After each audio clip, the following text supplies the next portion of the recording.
Front seat पर नीतीश, पीछे की सीट पर सम्राट। संसद भवन जाते जाते बड़ा मैसेज दे गए नीतीश कुमार। नीतीश कुमार ने इशारों में बताया कौन बनेगा बिहार का अगला मुख्यमंत्री। नीतीश कुमार का नया रोल, बिहार में सम्राट चौधरी की ताजपोशी की तैयारी, जहां हर छोटी तस्वीर और हर छोटी हलचल बड़ी राजनीतिक बदलाव की कहानी कह रही है।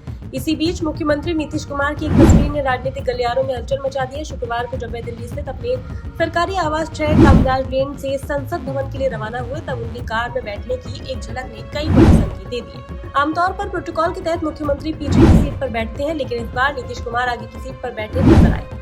पीछे की सीट पर जेडीयू के वरिष्ठ नेता राजीव रंजन सिंह, जिन्हें ललन सिंह के नाम से जाना जाता है, और पार्टी के प्रमुख नेता संजय झा मौजूद थे। लेकिन इस तस्वीर की सबसे बड़ी चर्चा का कारण थे बीजेपी के दिग्गज नेता और बिहार के डिप्टी सीएम सम्राट चौधरी, जो उसी कार में सवार दिखाई दिए। दृश्य महज एक संयोग नहीं माना जा रहा, बल्कि इसके गहरे राजनीतिक मायने निकाले जा रहे हैं। राजनीतिक विश्लेषकों का मानना है कि ये तस्वीर बिहार में संभावित नेतृत्व में परिवर्तन की ओर इशारा कर रही है। खास बात यह है कि पिछले कुछ समय में नीतीश कुमार और सम्राट चौधरी के बीच नजदीकियां लगातार बढ़ी है। समृद्धि यात्रा के दौरान दोनों नेताओं के बीच जो तालमेल देखने को मिला, उसने इन अटकलों को और मजबूत कर दिया। सार्वजनिक मंचों पर कई बार नीतीश कुमार ने सम्राट चौधरी की तारीफ की और उन्हें एक सक्षम नेता के तौर पर पेश किया। ये भी देखा गया कि बीजेपी के भीतर भी सम्राट चौधरी का कद तेजी से बढ़ा है।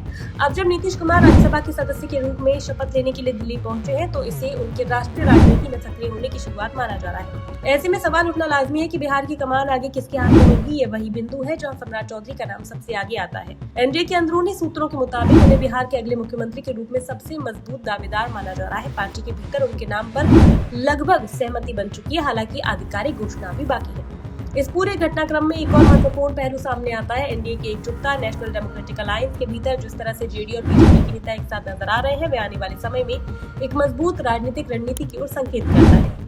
कार में एक साथ बैठना सिर्फ एक तस्वीर नहीं, बल्कि एक मैसेज है कि गठबंधन के भीतर सब कुछ सामान्य और संतुलित है।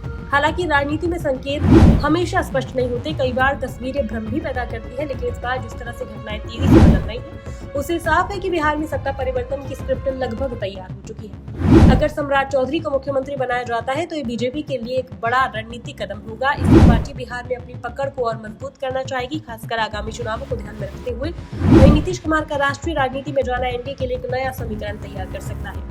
बिहार की राजनीति हमेशा से अप्रत्याशित रही है और यहाँ मोड़ पर नई कहानी बनती है। फिलहाल जो तस्वीर सामने आई है, वह कई सवाल छोड़ती है।